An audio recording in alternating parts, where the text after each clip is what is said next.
Magandang hapon po sa inyong lahat. Ako po ay 45 anyos, na karpintero lamang. Tawagin niyo na lang po ako sa pangalang Emmanuel. Ibabahagi ko po sa inyo ang isang nakakakilabot na karanasan ko at ng aking biyenang lalaki sa isang baryong hindi namin akalaing pinamumugaran pala ng mababangis na mga aswang. Itago na lang po natin ang baryo namin sa pangalang Baryo Masanto at ang baryong pugad naman ng mga aswang bilang Baryo Kahindik. Parehong matatagpuan ang mga ito sa isang distrito ng isa sa mga probinsya ng gitnang Luzon. Hindi ako talaga taga Masanto. Bali ang napangasawa kong si Casmir ang taga rito. Wala pa kaming sariling bahay. Nakikipisan lang kami sa bahay ng mga biyenan ko. Masasabi ko na magandang baryo ang Masanto kahit medyo liblib, tahimik, sariwa ang hangin at ang mga tao ay makadiyos. Uso pa rin dito ang palitan ng kalakal. Sa halip na pera ang pambayad sa mga kailangang pagkain, damit at serbisyo, ay pagkain din, damit at serbisyo rin ang kapalit. Ako at ang biyenan ko ay pagkakarpintero ang hanap buhay. Si Tatay Emil ay isang foreman. Masipag at responsableng haligi ng tahanan si Tatay Emil. Isa lang ang ayaw ko sa kanya. Hindi naman sa minamasama ko ang pag-inom-inom niya ng alak. Pero si Tatay kasi, madalas ay lumalabis. Kung saan-saan pa nakikiinom, kung minsan pa nga, ay hindi na namin nasusundo. Bali-balita pa naman na may gumagala raw na mga aswang sa lugar namin. Isang araw ng linggo, nagsimba kaming mag-anak. Solong anak lang naman ang misis ko. Kaya kami lang ng biyenang babae ko, si Casmir, at ang nag-iisa rin naming anak na lalaki, ang sama-samang nagsimba. Ay, ano ba yan? Linggon-linggo. Hindi na naman natin kasama magsimba si Tatay. Kaya aga-aga kasi nasa inuman na naman. Baka mamaya, kung saan na naman mapadpad yon. Ay nako, Emmanuel. Mamaya, pagkasimba natin, ay hanapin mo kagad si Tatay, ha? Baka maghapon na namang mag-iinom yon. Mahirap nang abutan na naman ng gabi yon. Alam mo naman, may gumagala raw ng mga aswang dito. Nakakatakot at baka si Tatay ang sumunod na mawala. Huwag naman sana, Diyos ko. Huwag kang mag-alala, mahal. Yun din talaga ang gagawin ko kagad. Magtatanong-tanong ako mamaya. Nung nakaraan kasi, ay sa dulong puro ko pa nakita si Tatay. Baka nandun na naman siya. Ay nako, ewan ko ba. Ang hiya pagsabihan ni Tatay. Para rin naman sa kanya yon. At para sa ikapapanatag ng loob natin. Hindi na lang niya tayo isipin. Kaya ikaw, Emmanuel, subukan mo lang talaga na tumulad kay Tatay at malalagot ka sa akin. Kung aaswangin mo ako, mahal, okay na okay sa akin. Tumigil ka. Huwag kang ano dyan, ha, at seryoso ko. Baka gusto mong literal na aswangin kita.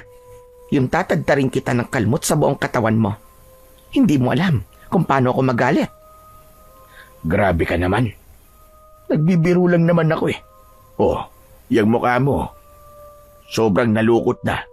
Mukha ka ng tsongga. Inayo, tignan nyo nga tong orangutang na ito. Parang sinasabi niya ba na lahing unggoy tayo? Kutusan nyo nga.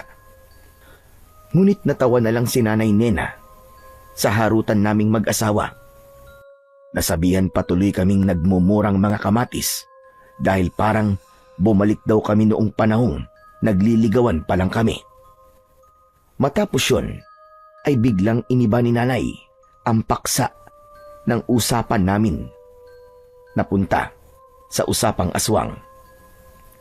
Ay basta, Inay, kapag maggagabi na, kailangan wag daw tayong nasa labas pa. Bawang at asin lang naman daw ang katapat na mga aswang bilang pantaboy sa kanila. Ang totoo nga niyan may dala ngayon ako dito sa pitaka ko. Saka, may Biblia rin tayo, di ba? Lahat ng masasamang elemento sa paligid, kabilang ng mga aswang, ay malamang takot sa Biblia. Hindi siguro sa lahat ng pagkakataon ay takot sila sa Biblia. Ang mga elemento, oo, takot talaga sila. Pero pagdating sa mga aswang, hindi lahat. Depende kung anong klaseng aswang. Ang pagkakaalam ko, yung tinatawag na mga gabunan, hindi yata takot sa Biblia. Maski nga umaga sumasalakay ang mga yon. Diyos ko, wag naman sanang mga gabunan ang gumagala rito sa atin. Paano na lang itong anak nating nag-aaral pa? Siguro kailangang hatid sundo na rin natin, Emmanuel. Yun nga lang, magiging abala pa sa hanap buhay natin. Pero kung para naman sa kaligtasan niya, ay pagtitiisan na lang natin, hindi ba? Pwede naman siguro, Inay, na kayo na lamang ang magatid sundo kay Emir. Hayaan niyo na kami na lang ang maghanap buhay. Tumigil na po kayo sa paglalabada. Pumayag naman doon si Nanay Nena. Makaraan ay nabanggit niya si Father Ronald, ang nag-iisang pari sa Baryo Masanto. Ay, oo nga pala. Pwede naman tayong humingi sa kanya ng agwa bendita. Yun ang pansaboy natin sa mga aswang para mapaso sila at matakot lumapit sa atin. Nanay Nena, totoo po ba yung naririnig ko tungkol kay Father Ronald? Na may taglay daw po siyang anting-anting? Ayon kay Nanay Nena, posible raw na totoo yun. Pwede rin daw na baka sadyang malakas lang daw ang pananampalataya ni Father Ronald, kaya parang may anting-anting na rin. Sabi pa niya, mas naniniwala daw siya na may sa anting-anting nga si Father. Kasi raw, hindi naman daw yata nagbabahagi ang Diyos ng kanyang kapangyarihan sa tao. Yun nga lang, hindi daw namin alam kung anong anting-anting ang taglay ni Father. Siguro kailangan nating alamin kung ano ang taglay na anting-anting ni Father. Siya talaga ang pinakakakailanganin natin laban sa mga aswang. Albularyo o antingero sana. Kaso lang, wala namang ganun dito sa atin. Baka sa bayan meron, kaso aarkila pa tayo. Kayo ba, Inay? Wala ba kayong alam na herbal na panlaban sa mga aswang? Para naman may pangontra tayo kung sakali. Kung alam nyo lang, gabi-gabi ay palagi akong kinakabahan. Lalo na sa tuwing umaalulong si Tagpi. Pakiramdam ko anong oras may makukuha sa atin at malala pa ng aswang. Ako, mahal, may kakilala akong albularyo pero dun pa sa amin. Minsan nga magtatanong-tanong ako kapag may nadalaw sa atin na kamag-anak ko. O kaya ay si Inay. Baka dumalaw siya rito sa katapusan ng buwan. Ay, mabuti kung ganon. Nakakatakot na talaga dito sa atin. Palibasa ay medyo liblib, kaya siguro dito ngayon gumagala ang mga aswang. Importanteng maging handa na rin tayo. Mahirap yung sakalan tayo kikilos kung kailan malala na ang pagsalakay rito ng mga aswang. Saka diba, malalaman mong aswang ang kaharap mo kapag tumingin ka sa mga mata nila at nakita mong baligtad ang refleksyon mo. Tama ka, mahal. Mabuti naman at alam mo yan. Sasabihin ko pa lang sana sa'yo Ikaw pa naman kung sino-sino kinakasalamuha mo at nakikipagchismisan ka. Mamaya aswang na palang kachismisan mo. Tumigil ka nga. Nakikipaghuntahan lang ako, hindi ako nakikipagchismisan. Saka, iwas na rin kaya ako sa mga dayong nagpupunta rito. Hindi ako basta-bastang nakikihalubilo sa kanila. Di mabuti kung ganun. O siya, ito na pala ang simbahan. Pumasok na tayo. Nang nagsisimula na ang misa, habang tumatagal, ay napapansin kong dumadalas ang pagsulyap sa akin ni Father Ronald. Yung sulyap na para bang may gustong sabihin sa akin na hindi ko maintindihan. Napapansin ko ring panaka-naka niyang kinakapa ang tapat ng gitnang dibdib. Noon ko naman napansin ang parang nakabakat sa dibdib niya na hugis bilog. nasa tansya ko ay kasinlaki ng lumang piso nung araw. Nang matapos ang misa, ay pasimpleng siniko ako ni Kasmir. Ano, Emmanuel? Lapitan mo na si Father Ronald. Humingi ka na ng agwa bendita. Sa tingin ko, may gusto rin siyang sabihin sa'yo. Kaya pasulyap-sulyap siya sa'yo kanina pa. O sige, hintayin nyo na lang ako doon sa labasan. Sabay-sabay na tayong umuwi. Saglit lang siguro to. Saktong paglingon ko para sana puntahan si Father, ay siya namang pagkaway niya sa akin para lumapit. Sinenyasan niya akong sumunod sa kanya sa bahay pari niya. Nakarugtong lang naman ng simbahan sa may gilid nito. Nang makarating kami roon, ay pinaupo niya ako at tumikhim pa muna bago nagsimulang magsalita. Emmanuel Iyo, napakahalaga na sasabihin ko sa iyo. Kaya sana ay makinig ka mabuti. Sige po, Father. Makikinig po akong maigi.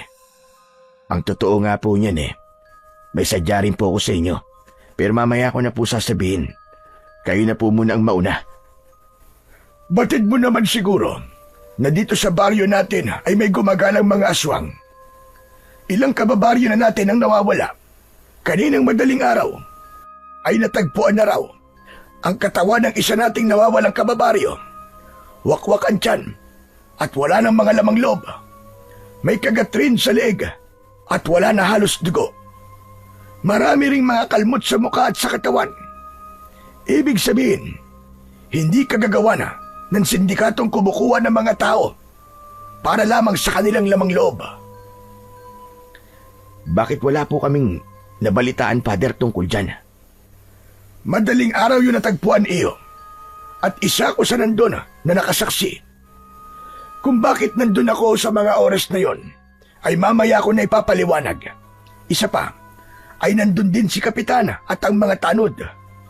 Isa sa mga tanod ang nakakita sa bangkay.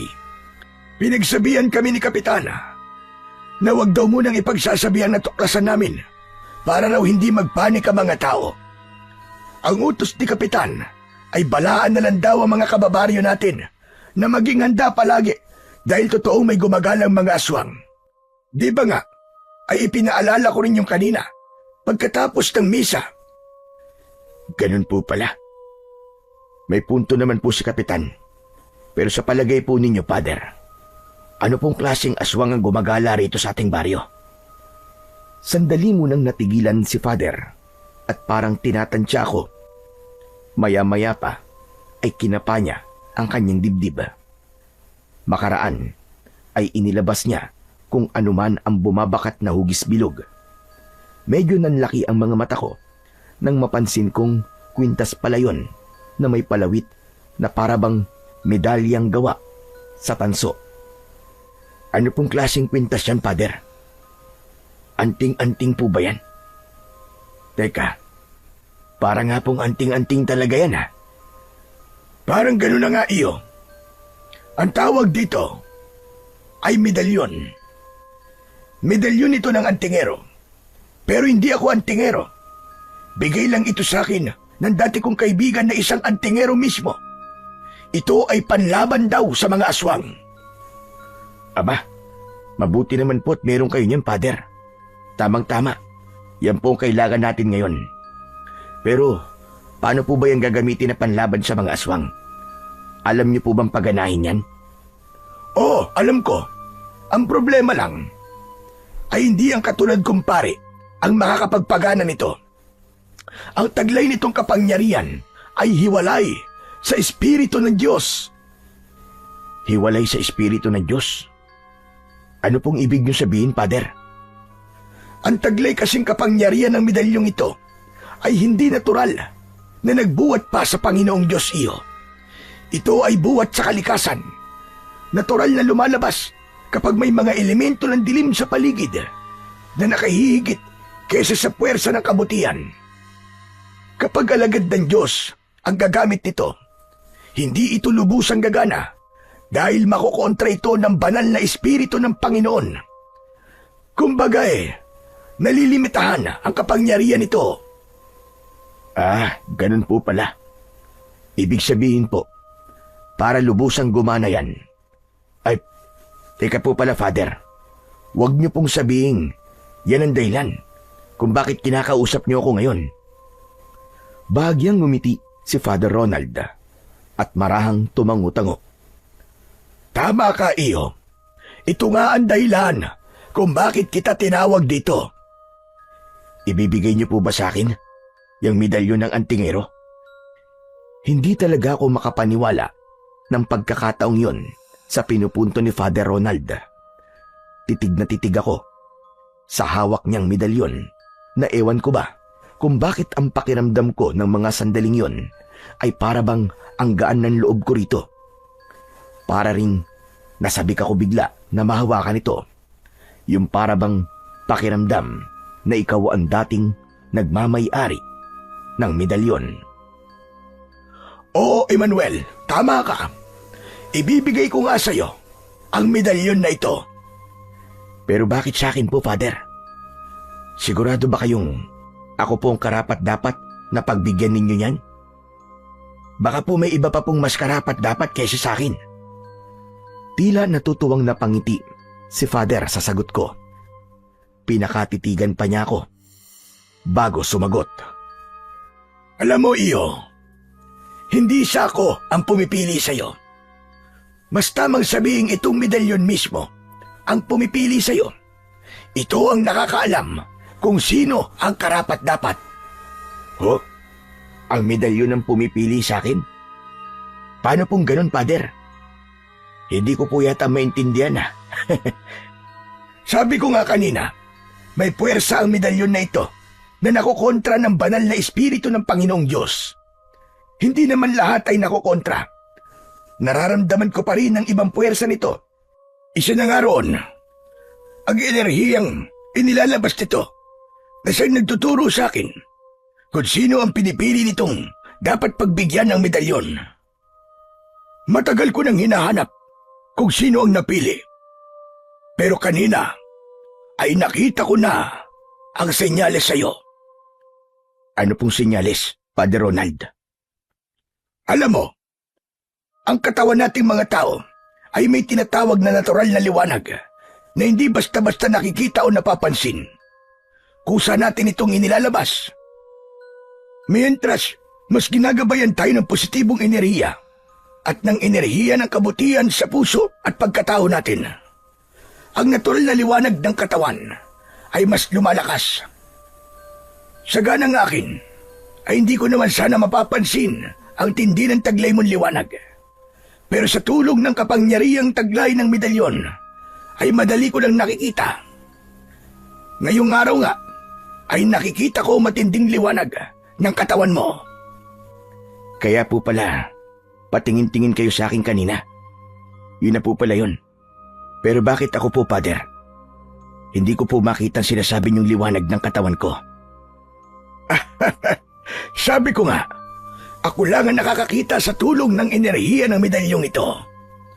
Pero sigurado kong may nararamdaman kang kakaiba sa katawan mo sa mga sandaling ito. Nararamdaman mo bang parang naglalabas ng kakaibang init ang katawan mo? Natigilan ako saglit at pinakiramdaman ang sarili ko. Maya-maya ay nanlaki ang mga mata ko sa pagkamangha ng mapagtantong meron nga. Meron nga po, Father. Mainit-init nga po ang pakiramdam ko sa katawan ko ngayon. Para pong may sumisingaw mula sa akin. Ngayon, ay tignan mo namang maigi itong medalyon. Wala ka bang napapansin? Pinakatitigan ko naman ang hawak na medalyon ni Father. Nanlaki naman ang mga mata ko nang may mapagtanto. Aba, ngayon ko lang po napansin. Medyo nagliliwanag po pala yung medalyon, Father. Isa pa ito sa senyales na nasa malapit ko lang ang napili. At ikaw ngayon, Emmanuel. Saka, bakit po pala kailangan may mapiling pagbigyan yan, Father? Ano po bang magiging papel ko? Ikaw ang nakatakdang lumaban sa puwersa ng mga aswang, Emmanuel. Ikaw ang poprotekta sa baryo natin laban sa kanilang pagsalakay. Ito ay seryoso at apurahang papel. kailangan maihanda ka na sa lalong madaling panahon bago pa lumala ang pagsalakay nila rito sa baryo. Kailangan malaman natin kagad kung saan sila nagkukuta at tuluyan silang maitaboy o kung posible ay maubos ang kanilang lahi. Nakaramdam ako ng kilabot ng sandaling yon dahil sa mga sinabi ni Father Ronald. Hindi ko lubos maisip ang sarili ko na nakikipaglaban ako sa grupo-grupong mga aswang. Oo nga, at hindi ako takot sa mga aswang. Pero ang palaging mapapalaban sa kanila ay ibang usapan na. Natatakot ka ba, iyo? Hindi naman po sa natatakot ako, Father. Nabigla lang po ako at syempre po, kinakabahan kahit papano. Hindi pa po kasi ako aktual na nakakakita ng mga aswang. Wala pa po akong karanasan sa pakikipaglaban sa kanila. Hindi problema yan, iyo. Ituturo rin sa iyo ng puwersa ng medalyong ito ang mga paghahandang kailangan mong gawin. Ito na rin mismo ang magtuturo sa iyo kung paano ito pagaganahin. Kailangan mo lamang ng matinding konsentrasyon habang dinadama mo ang enerhiya nito. Ganun po ba? Paano po, Father, kung halimbawang hindi ko po muna tanggapin siya ngayon? Mapupunta po ba yan sa iba? Hindi naman sa pilitan ang pagtanggap dito, iyo. Pero uulitin ko lang sa iyo, hindi na natin kailangan pang palalain ang sitwasyon ng baryo natin laban sa pagsalakay ng mga aswang. Bago pa tayo kumilos, mas maaga mo itong matatanggap, mas mabuti. Isipin mo na lang, paano kung isa sa mga mahal mo sa buhay o malalapit sa iyo ang biglang mabiktima? Importante na hindi tayo ang maunahan ng mga aswang. Sa katungkol dito sa medalyon, hanggat hindi pa ito napupunta sa dapat magtaglay nito, darating ang araw na matutuntun din nila kung nasaan ito. At sino mang hindi karapat-dapat na nagtataglay nito, ay siya ang mas unang pupuntiriyay nila. Siyempre, ay una nilang sisirain ang bagay na hahadlang at kakalaban sa kanila. Isa pa, ngayong naglalabas na ng mas matinding liwanag ang katawan mo, dahil napili ka na nitong medalyon, ibig sabihin, ay mas madali ka na ring matutuntun ng mga aswang, lalong-lalo na sa gabi. Magiging puntirya ka na rin nila. Magiging delikado ka at mas madali ka nilang malalapitan kung hindi mo pa rin taglay itong medalyon. Nakukuha mo ba ang pinupunto ko, iyo? Naumid na lang ako at mas lalong kinabahan sa mga sinabi ni Father. Obligado na pala akong tanggapin ang medalyon sa ayaw ko man o sa gusto. Mga ilang saglit din akong hindi nakaimik kay Father. Nagpalipat-lipat na lang ako ng tingin sa kanya at sa hawak niyang medalyon na noon ay bahagya pa rin nagliliwanag. Para bang hinihintay talaga akong tanggapin ng tuluyan ang medalyon na yon. At sa wakas, nang maisip ko ang para sa seguridad ng pamilya ko at ng mga biyenan ko, ay nakapagpasya na rin ako. Tama si Father. Dapat ay nakahanda na ako kagad na protektahan sila anumang sandali na sumalakay ang mga aswang. Hindi ako makakapayag na may mabiktima sa kanila. Ano, iyo? Tatanggapin mo na ba ngayon itong medalyon o hindi mo na? Timbangin mong maigi ang mga sinabi ko. Pareho rin tayong malalagay sa peligro kung hindi mo pa ito tatanggapin kagad. Pareho tayong magiging mainit sa matatalas na mga pandama ng mga aswang. Nakapagpasya na po ako, Father. Tatanggapin ko na po yan ngayon din. Hindi po ako makakapayag na may mabiktima pa mga aswang sa mga mahal ko sa buhay. Saka ayoko na rin pong dumami pa ang mga nabibiktima ng mga aswang dito sa baryo natin. Bawat buhay po ay mahalaga. Napahugot ng malalim na hininga at napangiti ng maluwag si Father sa naging tugon ko. Tumaba ang puso ko sa binitiwan mong salita, Emmanuel. Tunay na isa kang mabuting tao at may mabuti ring puso. Kaya hindi na rin ako nagtaka na ikaw ang napili nitong medalyon. O siya, heto iyo. Mula ngayon ay ikaw na ang Panginoon ng medalyong ito. Ikaw na ang magiging tagapagtanggol ng Baryo Masanto. Sana nga po, Father, ay mapangatawanan ko ang pagkakapili sa akin. Nagpapakatotoo po ko, Father. Kinakabahan po talaga ako dahil sa papel na ito na iniatang niyo sa akin. Ano po bang maipapayo niyo sa akin para mawala po maraming agam-agam sa isip ko? Simple lang iyo. Manalig ka sa ating Panginoong Diyos. Hingin mo ang gabay niya sa isang dibdibang panalangin. Ikalawa, magtiwala ka rin dyan sa kapangyarihang taglay ng medalyon at sa espiritu o puwersang gumagabay riyan. At siyempre, ay magtiwala ka rin sa sarili mo at sa mga abilidad mo. Tandaan mo, kung napili ka niyang medalyon, ibig sabihin, ay alam nitong kayang-kaya mong kalabanin at talunin ang puwersa ng mga aswang at ng kadiliman. Sa mga sinabi ni Father, ay talagang lumakas ang loob ko. Parang noon ko lang naramdaman na may higit pa pala akong halaga sa mundo. Dahil din sa medalyon ay napagtanto kong napakaigsi nga talaga ng buhay, kung kaya kailangan protektahan ito laban sa mga masasamang elemento sa paligid na kadalasan ng walang pagpapahalaga sa buhay ng kanilang nabibiktima.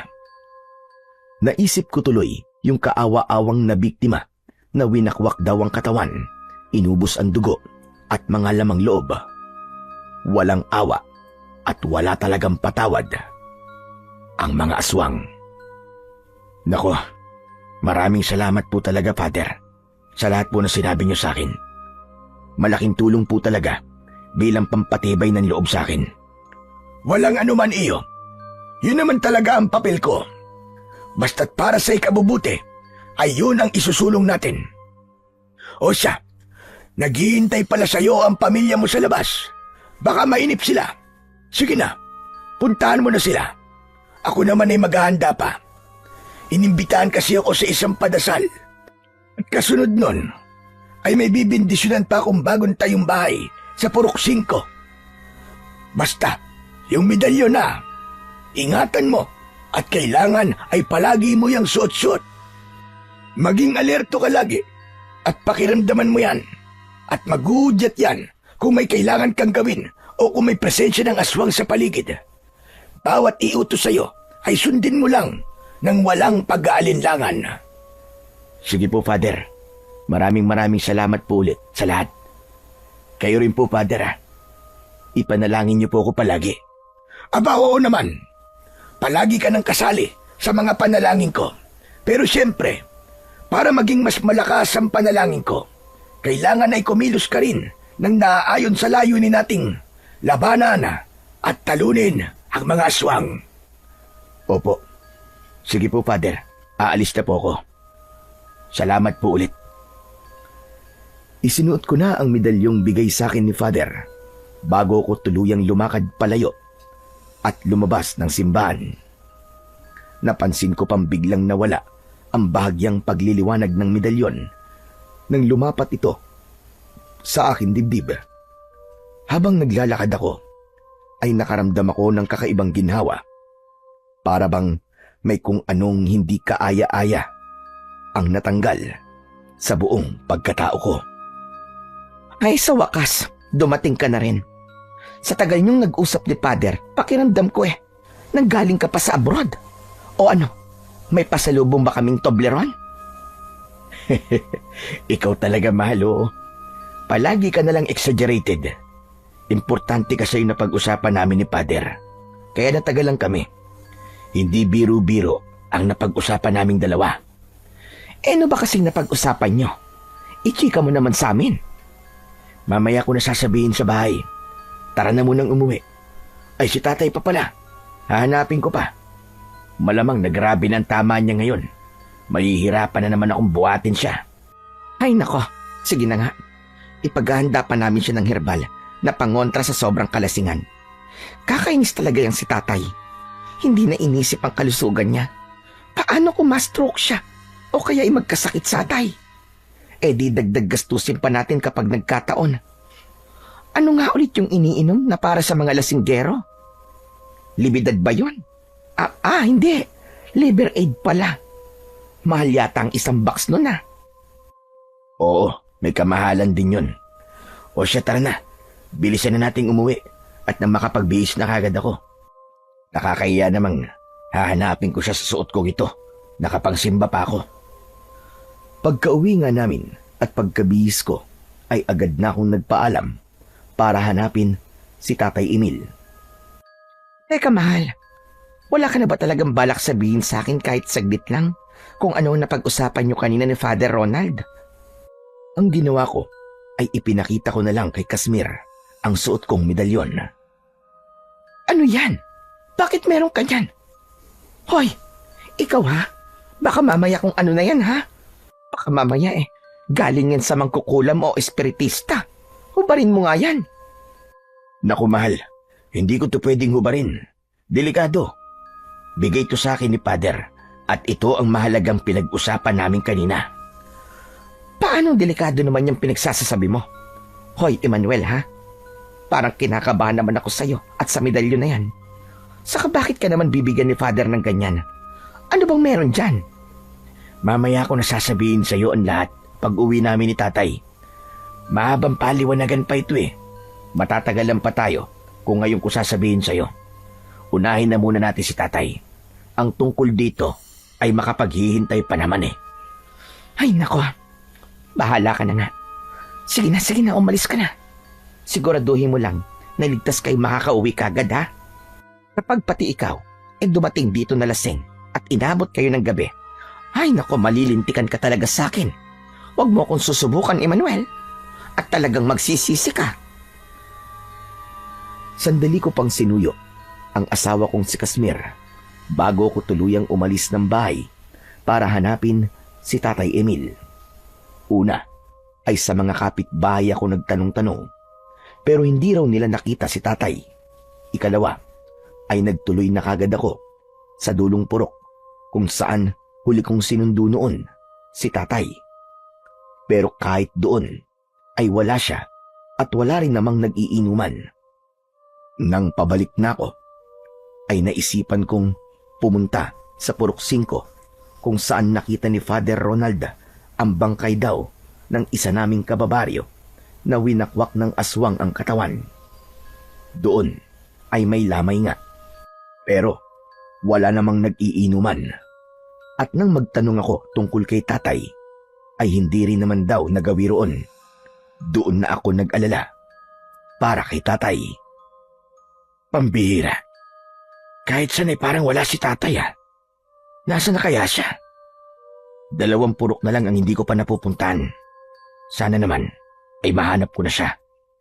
Hindi pwedeng nakuha na rin siya ng mga aswang. Kaya aga-aga pa. Ay, hindi pala nasagot ni Father ang tanong ko kanina kung anong klaseng mga aswang ang gumagala rito sa baryo. Paano kung gabunan nga? Lagot, nalintikan na. Delikado na talaga si Tatay. Kailangan kong bilisan ng pagganap. Teka, anong oras na ba? Aba, patanghaling tapat na pala. Makauwi na nga muna at makapananghalian. Itutuloy ko na lang kagad ang pagganap ko sa kanya pagkapananghali ko. Para hindi na ako tanong-tanungin pa ni Kasmir mamaya. Siguro sasabihin ko na lang sa kanya kunwari na nasa purok sa si Tatay at susunduin ko na lang mamaya. Ganun na nga ang nangyari. Kaya habang nanananghalian kami, ay hindi na nagtanong pa sina Kasmir at Nanay Nena. At pagkapananghali naman, pagkatapos kong saglit na magpahinga, ay nagpaalam na ulit ako para sunduin si Tatay. Habang sa daan ay nakasalubong ko si Andres, nangising-ngisi at medyo nakaismid. Nasa mga mata nito ang pangmamata. Kaedad ko lamang si Andres. 45 anyos din. Katulad ko ay isa ring karpintero. Kailan lang ay nakiusap ito kay Tatay na kuhanin para sa bagong bahay na tinatrabaho namin Kaya lang ay tinanggihan ni tatay dahil kumpleto na nga kami. Dahil dito ay nagtanim ito ng sama ng loob kay tatay at pati na rin sa akin. May ibinulong si Andres, pero dinig na dinig ko naman. Hinahanap na siguro ng mokong na to ang biyenan niyang lasenggo. Hala, sige. Maghanap ka ng maghanap, pero mamumuti lang ang mga mata mo. Medyo nagpantig ang mga tenga ko ng sandaling yon dahil sa tawag sa amin ni Andres. Pero mas pinairal ko ang lamig ng isip. Alam ko naman kung bakit ganun na lang ang galit nito sa amin ni Tatay Ramil. Saka ko na lang siguro papatulan kapag sumobra na ito. Inisip ko na lang na baka alam nito kung nasan si tatay at kailangan ko tong matanong ng maayos. Paring Andres, kumusta? Baka alam mo naman kung saan nag-inom si tatay. Nakakainis nga eh. Kanina ko pa kasi hinahanap. Makapare ka dyan ah. Saka ano bang pakialam ko sa biyenan mo? Huwag mo akong matanong-tanong kung nasan siya. At hindi niya ako tagabantay. At sa akin ka pa talaga nagtanong ha. Magpakahirap kang hanapin siya. Diyan ka na nga. At baka mahawa pa ako sa pagiging tokwan yung dalawang magbiyanan. Abat.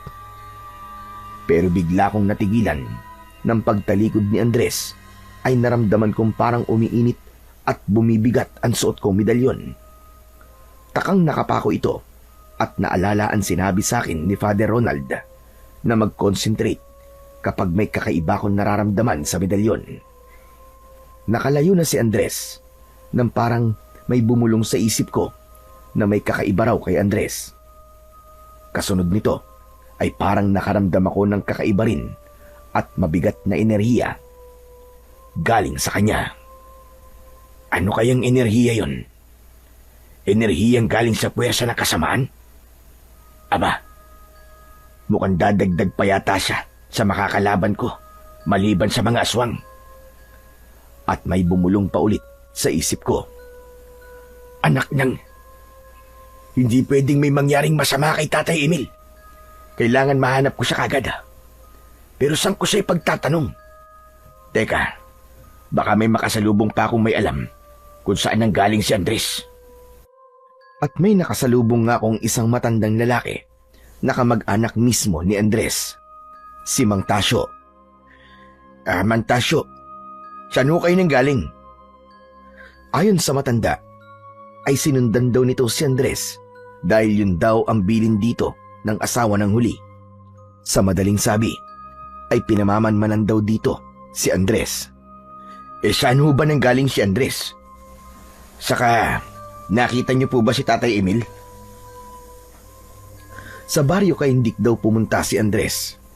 May kinatagpo raw ito roon sa isang malaking abandonadong bahay. Nang bumalik daw ito ng masanto, ay natsyempuan daw naman ito si Tatay Emil. Inaya nito ang huli na mag-inom daw. Pero sa baryo Kaindik sila tumuloy. Nang muli raw umuwi si Andres, ay hindi na nito kasama si Tatay Emil.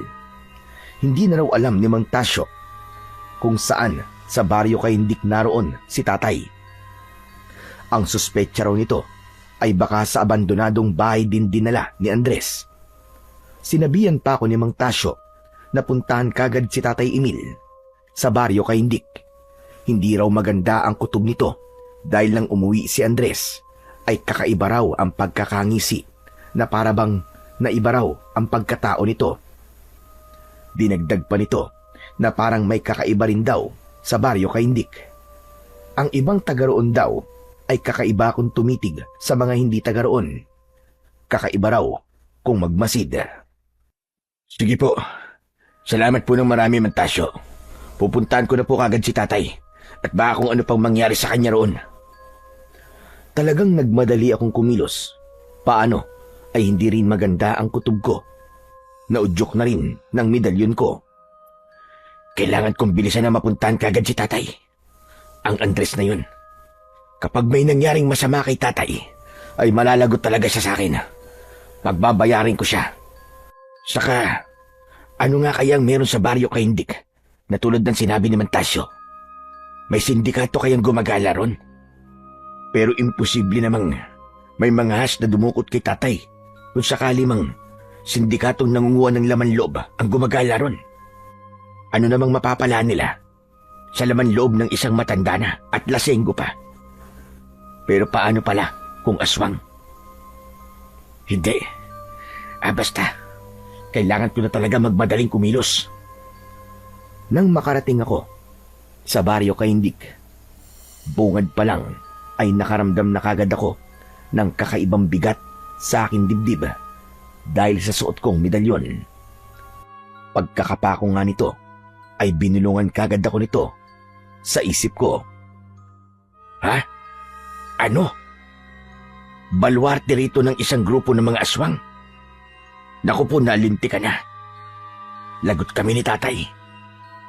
Ano ngayon ang gagawin ko? Hindi ko to inaasahan. Basta.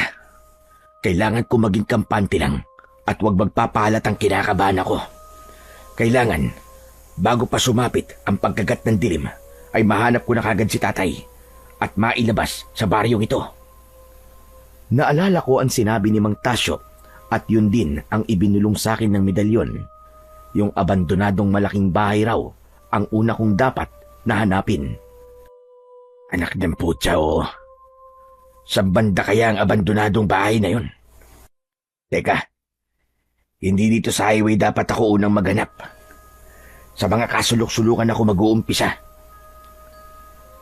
Bale ang medalyon ko ang nagsilbi kong kompas para mahanap ang kinaroroonan ng abandonadong bahay at ang kinaroroonan na rin ni Tatay Emil. Pero dahil maluwang-luwang din ang sakop ng baryo kay Indik, ay medyo natagalan ako. Napansin ko noon na malapit na ring lumubog ang araw. Kinakabahan na ako noon at pinagpapawisan na ng malapot hanggang sa bigla akong natigilan nang makaramdam ako ng kakaibang lamig sa paligid. Kasunod nito ay binulungan ako ng medalyon na nasa malapit na raw si tatay, pero binalaan ako na maging alerto sapagkat sa paligid daw ay may mga aswang na nag-aabang. Lumingali nga ako sa paligid. Napansin kong nasa banda na pala ako ng baryo na masasabing liblib na dahil maraming puno. Maraming talayb at kakaunti lang ang mga bahay. Tansya ko ay mga 3 lang ang nakikita kong mga bahay at magkakalayo pa. Yung isa ay medyo nasa dulo pa at mukhang yun ang pinakamalaking bahay. Aha! Mukhang yun nasa dulo na yata ang sinasabing abandonadong bahay. Ginapangan na ng mga baging ang bubong nun. Teka, baka tayo ng mga aswang. Patay, baka nandun si tatay. Medalyon, ano ang gagawin ko kung sakaling mapaharap ako sa mga aswang? Paano ko ililigtas si tatay kung sakaling buhay pa siya? Sana ay buhay pa nga siya. Medalyon, sagutin mo naman ako. Binulungan ako ng medalyon na magtuloy-tuloy lang daw ako sa paglalakad pagkat may nararamdaman daw itong kakaibang enerhiya sa may malapit. Isang enerhiyang pwede ko raw magamit laban sa mga aswang. Una ay nag-alinlangan pa akong sumunod. Paano ay noon ko lang napansin na may naririnig pala akong mga kaluskos mula sa kung saan. Parang may naririnig din akong mahihina at kakaibang mga ungol na hindi ko alam kung saanong hayop. Basta, parang sa galit na aso na para bang leon. Maya-maya pa ay biglang parang umatras ang mga kaluskos at napansin kong gumalaw-galaw ang ilang talayb na ang direksyon ay papunta sa malaking bahay sa may dulo. Sa isang banda pa, pagbaling ko ay parang may nakita akong buntot ng kung anong hayop na sumuot sa talayban. Napakunot ang noo ko sa pagtataka. Buntot ng anong hayop yon? Bakit ganun ang dulo? Parang uluhan ng sibat na malapad. Aba, Baka mga aswang nga ang mga yon. Mga aswang na nagpapalit ng anyo. Diyos ko, nakakakaba naman ito. Mukhang hindi ko yata kaya ito. Maya-maya pa ay pinagmadali na ako ng medalyon ko. Napatingala patuloy ako sa kalangitan. Kumakagat na ang dilim, kaya naman ay tarantang sinimulan ko ng humakbang pasulong. Kada akbang ay binubundol ng kaba ang dibdib ko dahil sa ingay ng tuyong mga daon na naaapakan ko. Alerto rin akong nagpalinga-linga sa paligid. Baka kasi bigla na lang may maglitawang mga aswang ay hindi pa talaga ako handa. Wala pa naman akong naidalang kahit na anong panlabang sandata. Nang sa isang banda, may nakita kong putol na sanga ng puno na ang dulo ay patulis. Kaagad ko yung nilapitan para sana pulutin. Pero papalapit pa lang ako, ay bigla naman akong napatid ng kung anong bagay. Bunga nito ay halos mapusubsub ako sa damuhan. Mabilis din akong tumuwid kagad ng tayo at muling luminga-linga sa paligid. Pagkaraan ay tinignan ko kung ano ang nakapatid sa akin. Nanlaki ang mga mata ko nang makita ko kung ano yon. Anak ng putya! Tsinelas to ni tatay ah! Pero ano tong katabi niya? Batong itim? Anong klaseng bato ito? Bakit makintab at parang... Napakapa ako sa suot kong medalyon nang maramdaman kong umiinit na naman ito. Agad ko ring narinig ang bulong nito sa isip ko. Sa aswang ang batong itim na ito. Kung ganun, ay nakuha nga talaga nila si tatay. Diyos ko, baka wala na ang itay. Hindi maaari ito. Boy pa kaya ang itay? Medalyon, sumagot ka naman. Sabihin mo sa akin na buhay pa siya. Dahil kung hindi... Hindi ko na ituloy ang sasabihin ko nang sagutin kagad ng medalyon ang tanong ko. Ayon dito, nararamdaman daw nitong buhay pa raw si tatay. Ngunit nasa alanganing sitwasyon. Mukhang marami daw batong itim ang pinuno ng mga aswang at mukhang isang normal na tao raw ang pinagbigyan ng batong itim na ngayon nga ay hawak ko na. May bakas daw ng kamay ng normal na tao ang batong itim. Posible raw na ipinamumudmud ng pinuno ang mga batong itim sa mga tao. Ipinapakalat nila ang kanilang lahi sa pamamagitan ng pangahawa sa pamamagitan ng batong itim. Sa ibinulong na yon ng medalyon sa akin, ay bigla kong binitiwan ang batong itim. Kung ganun, ay hindi ko pala dapat hawakan ng batong itim na ito. Paano kung maging aswang ako? Bakit tinayaan mong mahawakan ko pa? Ipinaliwanag ng medalyon na hindi ako tuluyang magagawang aswang ng batong itim dahil suot ko nga raw siya. Inutusan ako nitong pulutin ito kagad bago pa may dumating at agawin yun sa akin. Gagamitin daw namin yun laban sa mga aswang, lalo raw at wala kong dalang kahit na anong sandata o pangontra. Nang biglang may mga kaluskos na naman akong naririnig sa paligid at parang papalapit pa sa kinaroroonan ko, ay dali-dali kong pinulot ang batong itim. Ibubulsa ko na sana ito, pero inutusan ako ng medalyon na lunukin ito kagad para hindi na ito tuluyan pang maagaw kung sakali. Ano? Nasisira ka ba? Ano na lang ang mangyayari sa akin kapag nilunok ko ito? Hindi ko sana susundin ang iniuutos sa akin ng medalyon. Ibubulsa ko na lang sana ang batong itim.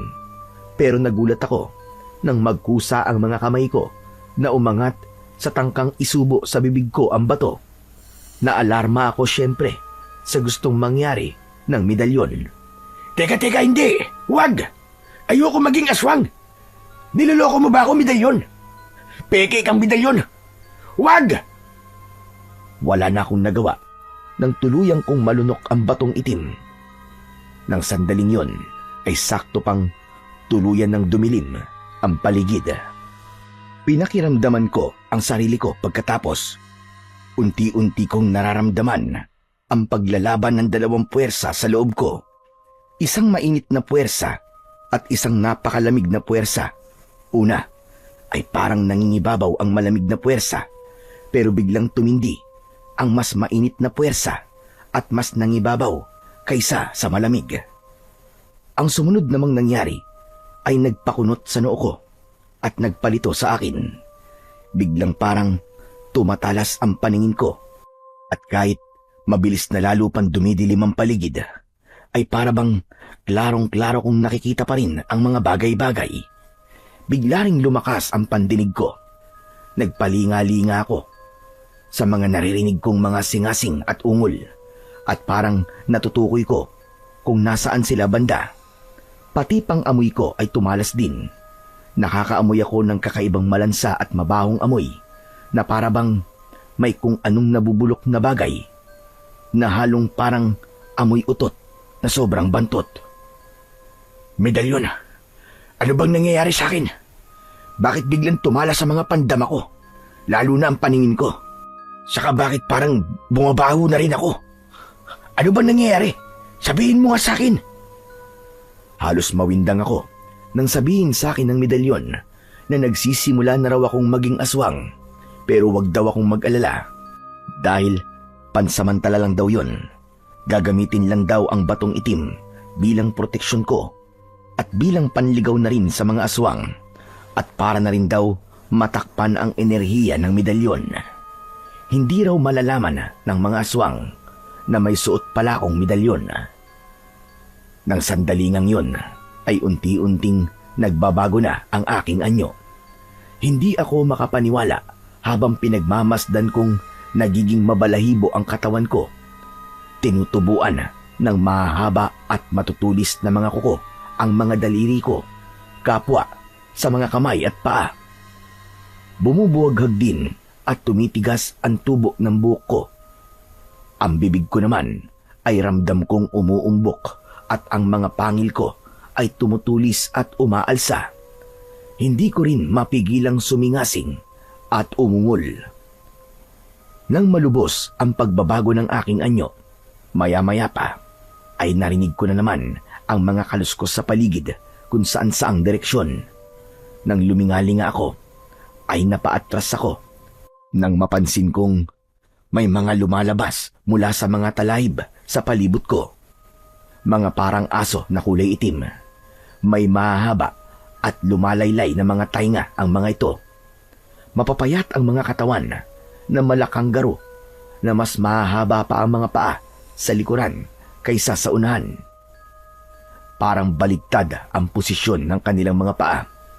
Ang mga buntot nila ay mahaba at katulad ng namataan ko bandang una. Ang singkit na mga mata naman nila ay nagbabaga sa kapulahan. Tadtad ng mga pangil ang kanilang naghahaba ang mga bunganga.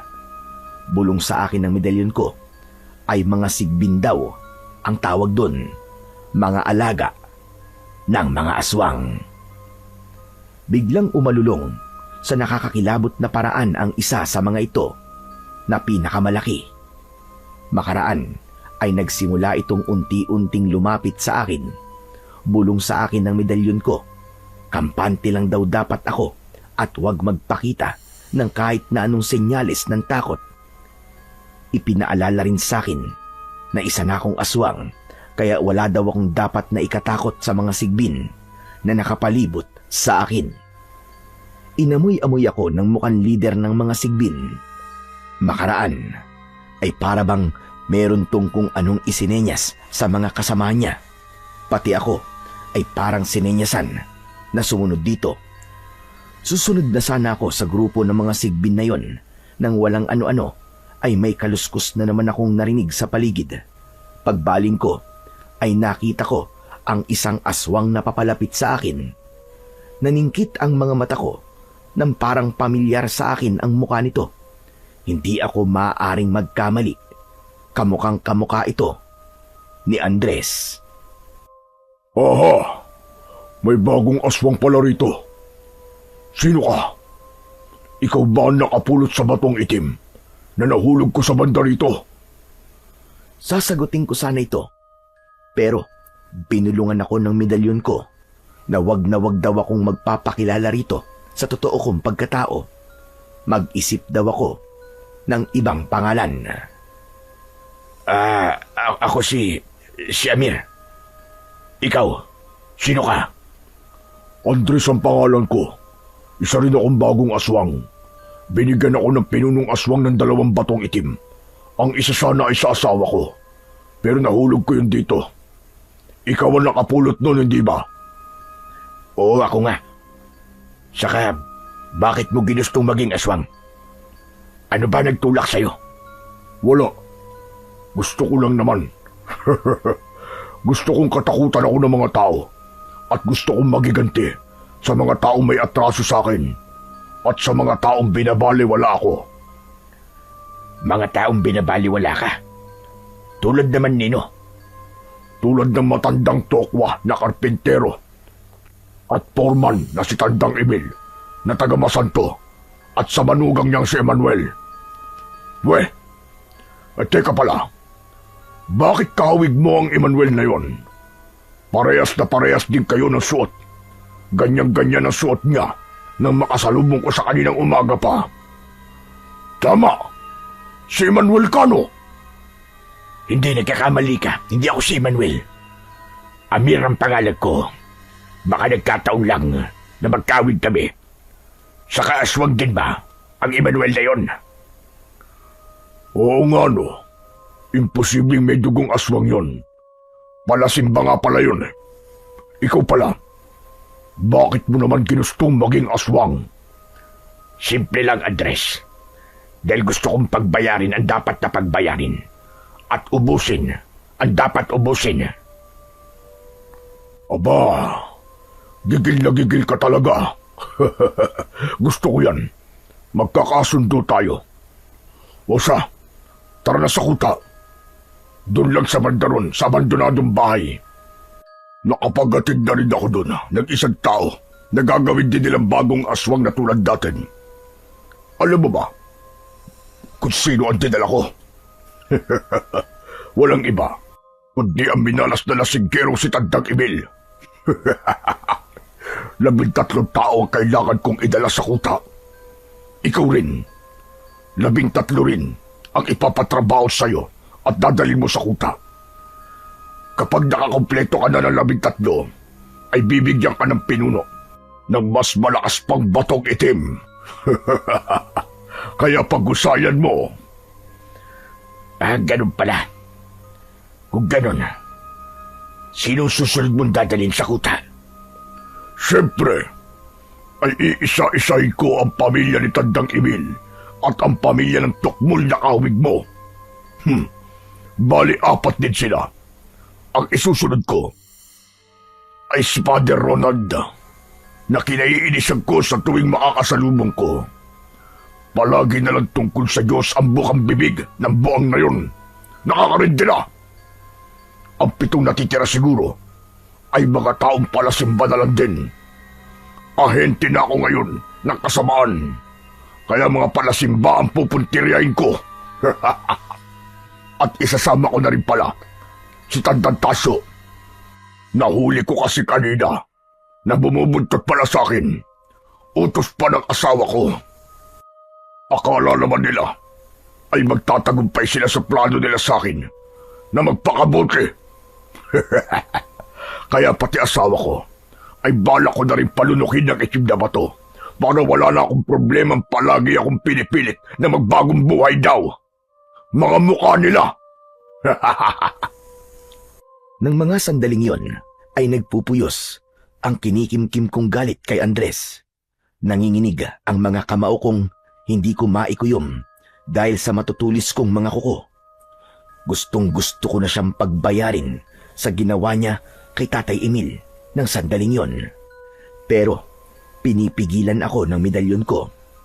Hindi raw dapat ako basta-basta nagpapadala sa bugso ng aking damdamin. Dapat daw pag-isipang maigi ang kahihinatnan ng binabala ko na pagiganti. Hintayin daw muna dapat na mahinog.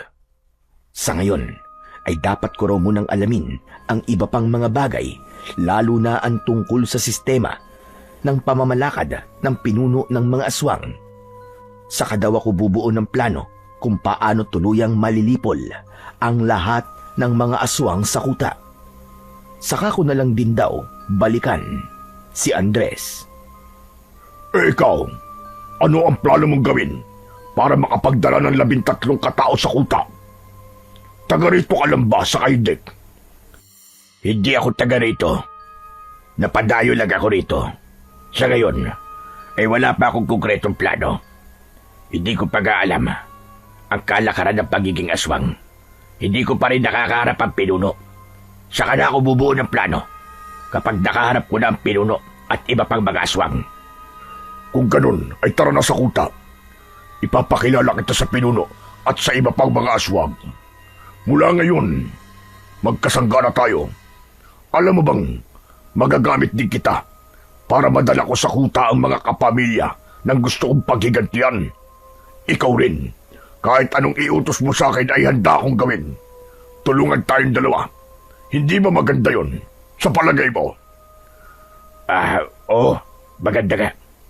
Simula ngayon, ay magkasangga na tayo. Ayos! Sige, tara na sa kuta. Nang muling umalulong ang mga sigbin, ay nagtuloy na nga kami sa abandonadong bahay na siyang kuta nga raw ng mga aswang. Hindi lang pala basta malaki ang lumang bahay na yon, kundi maluwang-luwang din. May ikalawang palapag pa. Walang kaaliw-aliw sa loob ng bahay na yon. Mauunawaan naman dahil puro mga aswang lang ang naglalabas-masok doon na matatalas ang mga paningin sa dilim. Iginala ko kagad ang paningin ko sa pagbabaka sakaling mamataan ko kung nasaan naroon si Tatay Emil. Ngunit ni anino niya ay hindi ko makita. Kaya nga pala, Andres, saan dito dinadala ang mga taong gagawing bagong mga aswang? Mausisa ka pala at mukhang atat na atat ka ng magdala. Huwag kang mag-alala.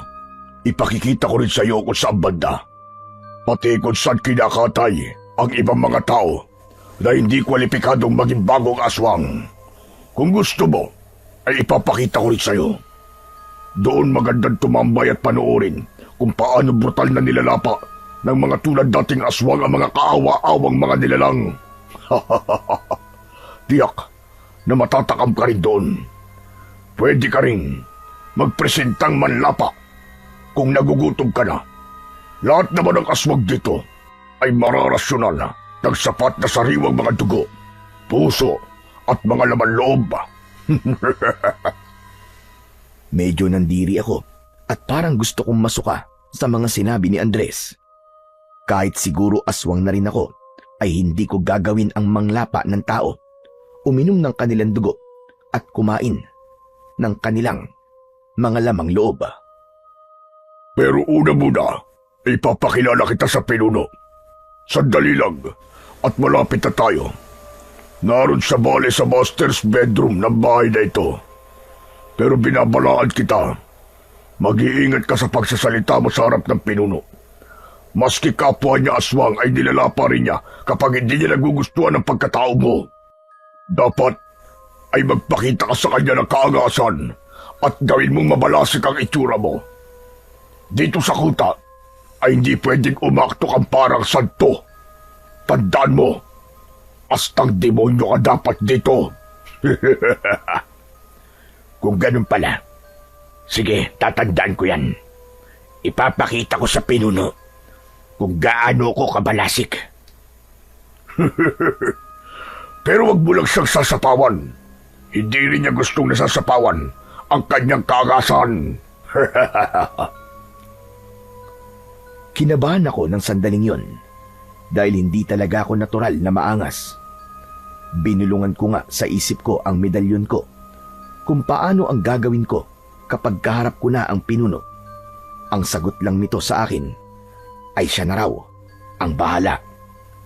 At sa wakas ay nakarating na kami sa master's bedroom kung saan naroon ang pinuno. Nakatalikod dito ng datnan namin. Likod at tindig pa lang ay mukhang sobrang bangis at sobrang angas na nito. Hindi pangkaraniwan ang taas nito. Mga malapit na sa 7 talampakan. Mapipintog ang mga muscle sa buong katawan na parabang bodybuilder. Mapula ang kulay ng balat nito na nangingintab dahil malangis. May mga sungay ito sa likod na napakatulis at may buntot ding katulad ng buntot ng mga sigbin.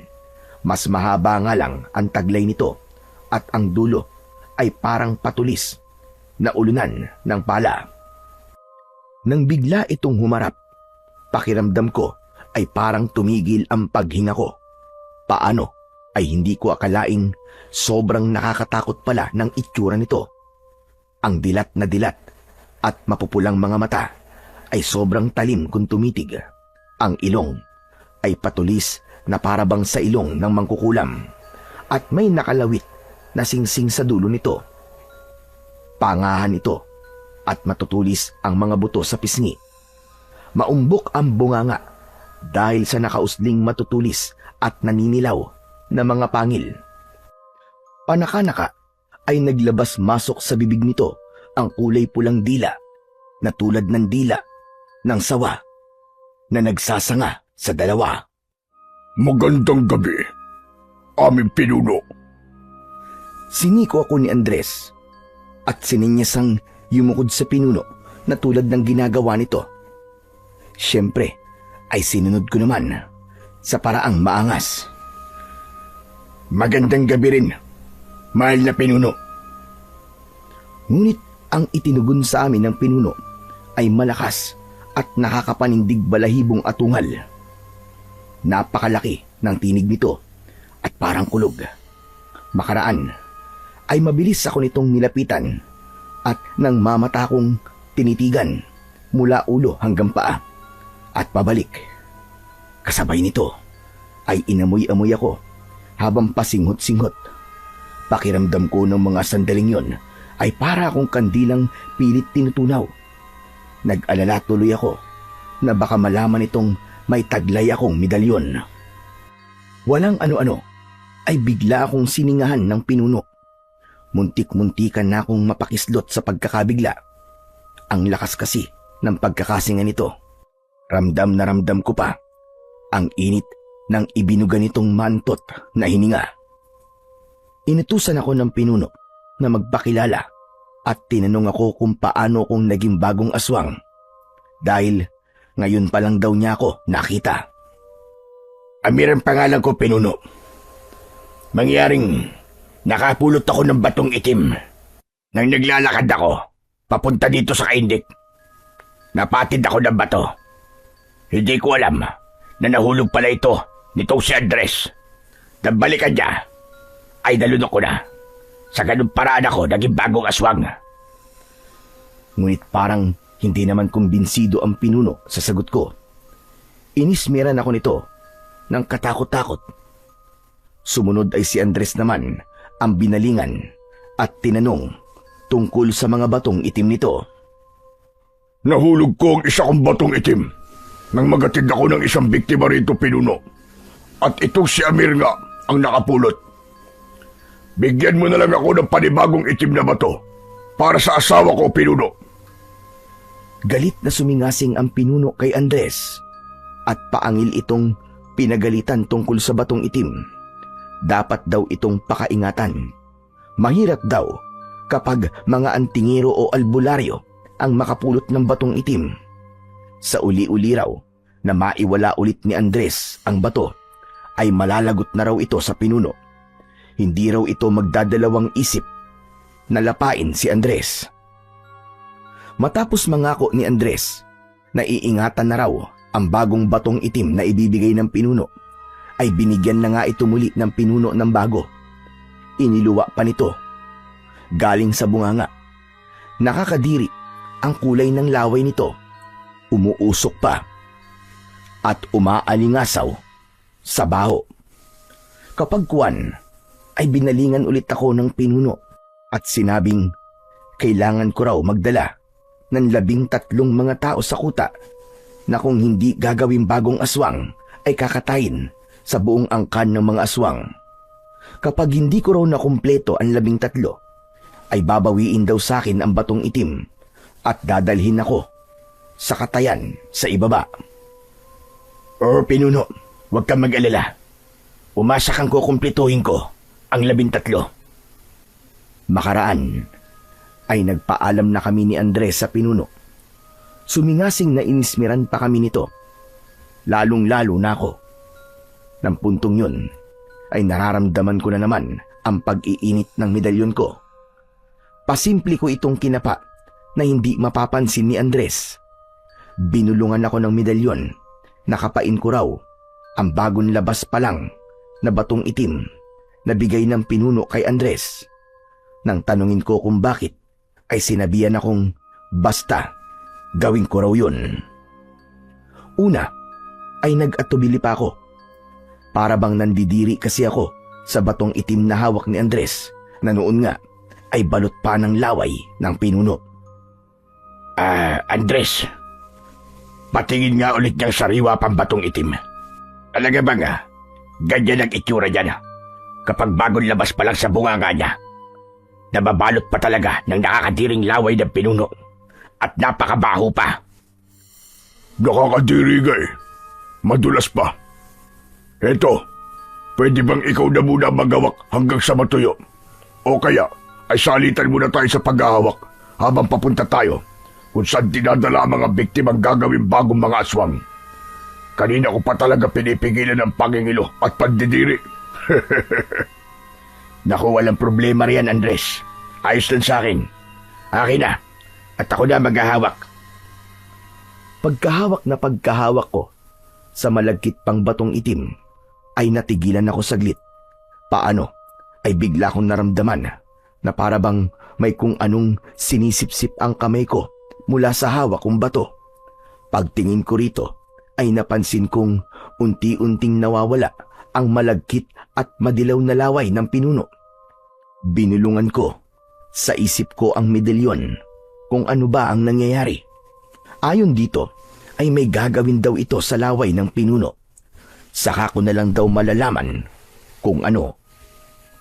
At sa wakas, nakarating na kami ni Andres sa kung saan nakakulong ang mga biktimang gagawing bagong mga aswang.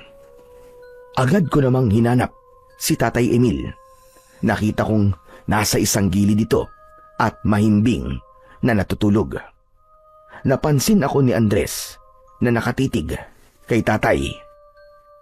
Yan si Tandang Emil na buang na karpintero at biyanan ng kamukha mong si Emmanuel na sinasabi ko. Nakikita mo ba yung markang dugo sa damit niya? Ibig sabihin niyan ay bukas pa siya gagawing isang aswang at bibigyan din ng pinuno ng bagong itim na bato. Ngayon sana mismo kaso, sobrang lasing siya at nakatulog kagad. Kawawang matanda, magiging aswang na rin kapares natin. Naririnig ko ang sinasabi ni Andres, pero hindi sa kanya nakatutok ang pansin ko. Sa halip ay inililibot ko ang aking paningin sa kabuuan ng silid na yon na pinagkukulungan kina Tatay Emil. Inalam ko rin kung ilang aswang ang nagbabantay. Mga 2 at parehong malalaki ang katawan at mababalasik ang mga itsura. Lahat ng detalye ay tinandaan ko tulad ng ibinubulong sa isip ko ng medalyon ko. Sumunod ay dinala naman ako ni Andres kung saan kinakatay ang ilang biktimang tao. Sa unang palapag ito ng bahay, sa bandang parang bodega, nakatayan. Sobrang nangilabot ako sa mga nakita ko. Nakasabit ang mga wakwak na katawan ng mga tao na naliligo sa sariling dugo. Mga wala ng mga lamang loob. Sa isang banda, sa ibabaw ng isang malapad na pabilog na lamesang tinapyas na bato, ay halos masuka ko nang makita kong pinagtutumpok-tumpok doon ang mga lamang loob tulad ng atay, mga bituka at mga puso ng tao. Sa isang banda rin ay nakita ko ang ilang drum na puno ng dugo. Sobra talaga akong kinilabutan ng mga sandaling yon. Hindi ko lubos maisip na paano kung ako o si Tatay Emil ang mga kapamilya ko o si Father Ronald ang makakatay roon. Hindi ako makakapayag na mangyari yon. Kailangang matigil na ang karumal-dumal na gawaing ito ng mga aswang. Kailangan makaisip kagad ako ng paraan kung paano ko maitatakas si Tatay Emil at kung paano matatalo ang pinuno at ang buong hukbong ito ng mga aswang sa abandonadong bahay. O Amir, bakit para ka natitigilan dyan? Parang ang lalim yata ng iniisip mo. Nagulat pa ako sa biglang pagsasalitang yon ni Andres. Baka gusto mong dito maito ka. Sabihin mo lang at ipapaalam kagad dating kay Pinuno. Yan batong itim ko pala. Mukhang tuyo na. Akin na, Amir. At maibulsa ko na.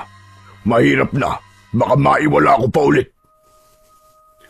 Habang iniaabot ko kay Andres ang batong itim, ay nagulantang kami nang biglang may malakas na kakaibang alulong ang umalingaw-ngaw. Sobrang nakakapangilabot ang alulong na yon. Nagmumula ito sa ikalawang palapag ng bahay. Anong alulong na yun, Andres? Nakakakilabot. Naku, ang pinuno yun, Amir. Mukhang hindi maganda ang ibig sabihin ng alulong niyang yun. Babala yun na may nakapasok dito sa kuta natin na hindi dapat nakapasok. Humanda ka, Amir. Ang alam ko ay mapapalaban tayo nito. Baka may sugo ng antingero o arbularyong nakapasok dito. Natakot ako roon dahil mukhang nalaman na ng pinuno ang sekreto ko. Baka naramdaman ng pinuno ang suot kong medalyon nang makaharap ko ito. Binulungan ko ang medalyon ko kung ano na ang gagawin ko. Sinabihan ako nitong magtago muna sa isang banda. Kapain ito at mag-concentrate. Teka, saan ka mapupunta, Amir? Iihilang ako sandali, Andres. Hintayin mo lang ako riyan. Alerto ka at baka makaharap mo mismo ang kung sino mang nakapasok dito. Bilisan mo! Sobrang kabadong-kabado ako ng mga sandaling yon. Tumitindi na kasi ang mga komisyon. Nag-aatungalan ang mga aswang sa loob. Pati ang mga sigbin ay naglalabasan at kanya-kanyang ungol. Inaamoy-amoy ng mga ito ang paligid. Hinahanap ang pangahas na nakapasok na walang iba nga, kundi ako mismo. Nang magawa ko ng kapain ang medalyon at mag-concentrate, ay nakaramdam ako ng kakaiba sa sarili ko. Para bang dahan-dahan akong lumalaki at ang balat ko ay nagiging kulay pulang tulad ng balat ng pinunong aswang. Nagtatakang tinanong ko ang medalyon kung anong nangyayari sa akin. Sabi nito ay binago raw ako nito. Kinopya raw nito ang katauhan ng pinunong aswang sa pamamagitan ng nasipsip nitong laway ng pinuno kanina. Lumabas na raw ulit ako at magpanggap na pinuno. Lahat daw ng ibubulong nito ay isagawa ko kagad nang wala ng pag-aatubili pa. Buhay na raw namin ni Tatay Emil ang nakataya rito. Hindi raw kami makakatakas kung magkakamali ako. At binalikan ko na nga si Andres. Gulat na gulat pa ito nang makita ko. Agad itong yumukod sa akin. Mahal na pinuno, kayo pala. Ano ang dapat namin gawin? Kayong lahat na narito, bilisan nyo. Pumunta kayo sa itaas sa silid ko ron. Isang impostor ang nagpapanggap na ako. Sugo siya ng isang antingero. Nagtataglay siya ng medalyon ng antingero. Madali kayo. Bago pa siya magpalit, tungo sa totoo niyang anyo. Lapain niyo siya hanggang mamatay. Pero, paano nangyari yung pinuno? Samantalang binigyan pa niyo ko ng batong itim kanina. Nasaan ang batong itim na ibinigay niyo sa'yo? Ibigay mo sa akin, pagkat yun ay peke. Ibinigay naman sa akin ni Andres ang bagong batong itim. Peke ito. Sige na, bilisan nyo. Umakyat na kayo. Hindi pwede makatakas siya. Bilisan nyo. At susunod kagad ako. Magbabayarin ko ang pangas na yun. At nagmamadali namang nagsipuntahan ang lahat sa itaas ng bahay. Halos walang natira sa ibaba. Ng pagkakataong yun ay sinamantala ko ng kumilos.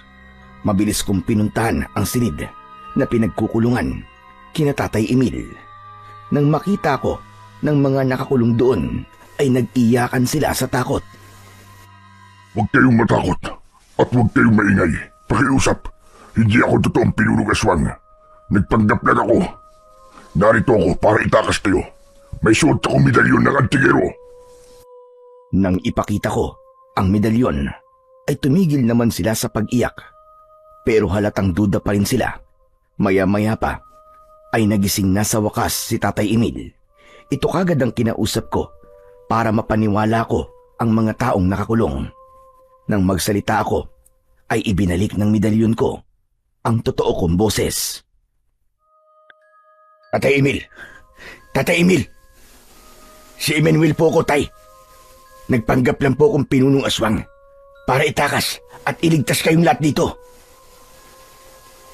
Noon ay medyo naimasmasan na ang kalasingan ni tatay. Kinusot-kusot pa nito ang mga mata at parang hindi makapaniwala dahil sa itsura ng boses ko. Ano ka ba?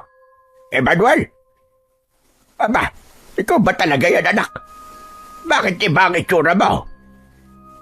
Saka ko na po ipapaliwanag sa inyo lahat, tay. Delikado na po tayo ngayon. Bago pa bumaba rito ang mga aswang, ay kailangan maitakas ko na po kayo. Magtiwala kayo sa akin. Hindi ako ang totoong pinunong aswang. Dahil nahihirapan akong magpaliwanag at mapaniwala sila, ay tuluyan ang ibinalik ng medalyon ko ang totoo kong itsura. Aba, ikaw nga yan, Emmanuel, anak. Mga kasama, siya nga ang manugang ko, si Emmanuel. At sa wakas ay naniwala na sila. Ang iba pala sa kanila ay ang ilang mga kababaryo naming nawawala. Nakilala nila ako. Noon din ay binuksan ko ang kandado ng kulungang silid. Naalala ko kung saan itinago ng bantay ang susi nung una kong tinandaan ang lahat ng detalye sa paligid. Huwag na huwag kayong gagawa ng kahit na anong ingay. Sumunod kayo sa akin. Bilisan natin. Dahil karpintero ko at si Tatay Emil, parang alam kagad namin kung saan banda ang labasan ng malaking bahay na hindi na kailangan pang dumaan sa harapan. Dito tayo dumiretso, Emmanuel, anak. Sigurado ko may labasan dito. Ang problema nga lamang ay madilim. Dapat pala ay dinala natin ang isang sulukan nila. Teka, at babalikan ko. Huwag na, tay. Ako na pong bahala. Malinaw po ang paningin ko kahit sa dilim. Basta, aakayin ko na lang po kayo. Sigurado ka ba? Pero paano nakakakita ka kahit ganyan kadilim? Saka ko na po sasabihin sa inyo, tay, kung paano nangyari yun. Kailangan na po natin magmadali. Malayo-layo pa ay nakita ko na kung saang banda ang pinto palabas ng likod ng bahay. Pero habang tumatakas kami, ay biglang nakaramdam ako ng parabang may kumagat sa akin na may matutulis na mga pangil. Kasunod nito, ay parang may enerhiyang lumalabas sa akin. Pagbaling ko sa likuran ko, ay nakita ko ang malaking sigbin. Ang lider ng mga sigbin. Tinambangan pala ko nito sa parting yun. Anak nang! Hindi ko na ituloy ang pagmumura nang mapansin kong may kakaibang nangyayari sa sigbin na kumagat sa akin. Binulungan ako ng medalyon ko na wag na itong pansinin. Kinargahan daw nito ang sigbin na yun ng enerhiya, pati na rin daw ang isip nito na kung ano ang dapat gawin. Magiging kakampi na raw namin ang sigbin na yun. Ituloy lang daw namin ang pagtakas. At sa wakas ay nakalabas din kami. Pero nang mag-usap-usap kami kung saang banda kami didiretso, ay biglang natigilan si tatay at nilapitan ako. Anak na puta! Ano ang gagawin natin ngayon, Emmanuel? Tingnan mo! Napapalibutan pala tayo ng kakaibang mga aso sa paligid. Anong mga hayop yan? Diyos ko!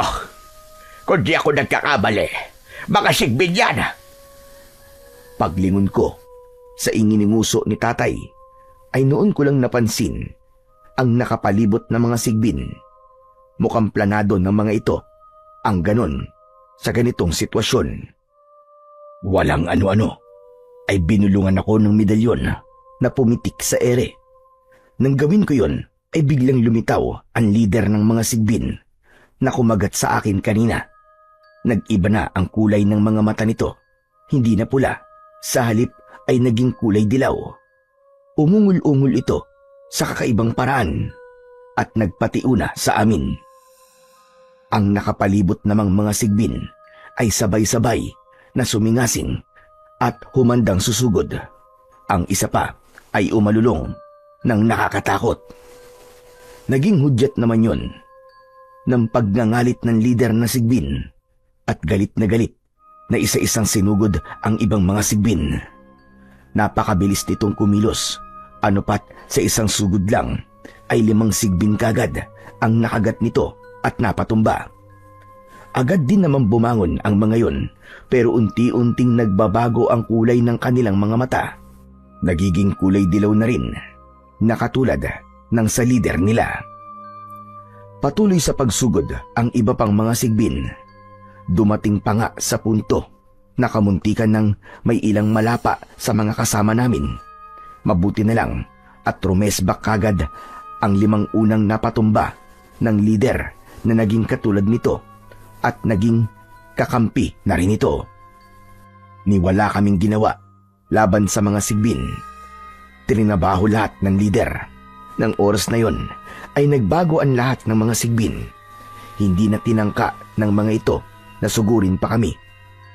Sa halip, naging sunod-sunuran na sa kanilang lider. Aba, ano nangyayari, Emmanuel? Alipones mo? Ang pinakamalaking sigbin, ganun ba? Parang ganun na nga po, tay. Basta, saka ko na po ipapaliwanag ang lahat. Tara na po, magsitakas na tayo. At tatakas pa lang sana kami nang walang ano-ano ay may narinig kaming kumusyon na papalapit sa kinaroroonan namin. Dinig namin ang galit na galit at atat na atat na mga singasing at atungal. Patay, Emmanuel, anak. Mukhang nariyan na mga aswang. Kaya ba natin sila? Wala tayong kahit na anong sandatang dala. Sayang, kung tinanggap ko lang sana ang medalyon noon. Ha? Ano po sinasabi niyong medalyon, tay? Katulad po ba ng sa akin? Oo, anak. Pero saka na natin pagkwentuhan.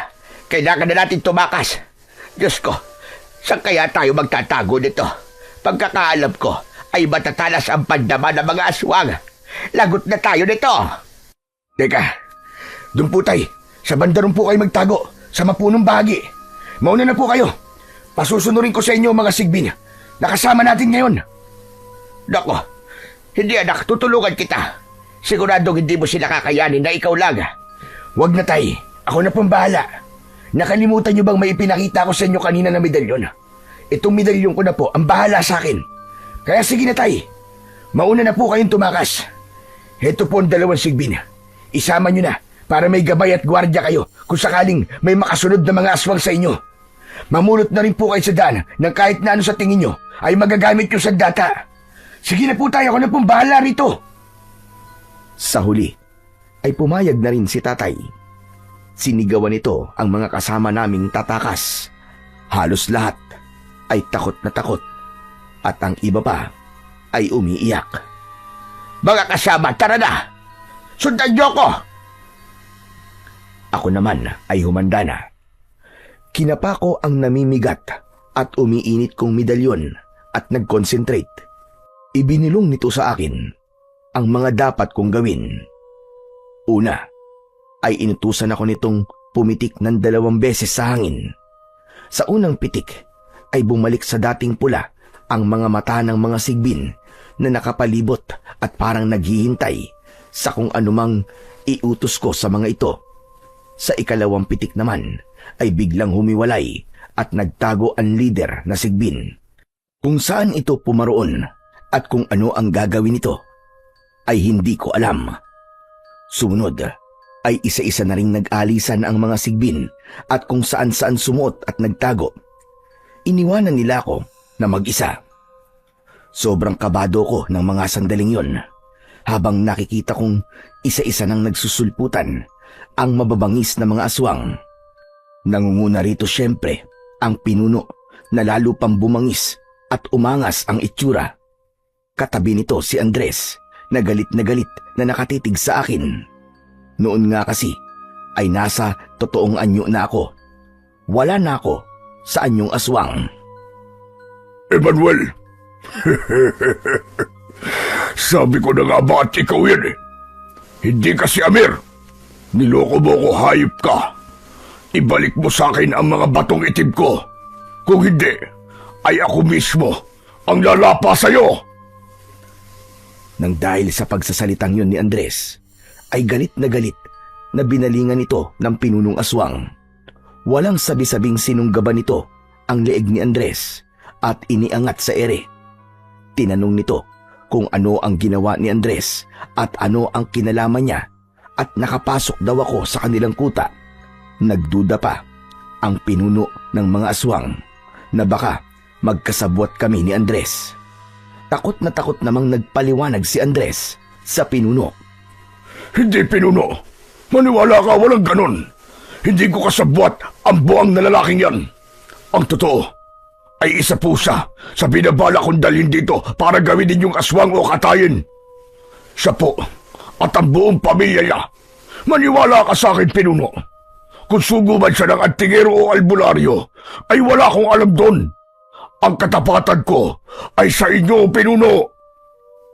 Ngunit nakakatakot na pinandilatan lang ng pinuno si Andres. Base sa ekspresyon ng mukha nito, ay hindi ito kumbinsido sa sagot nito.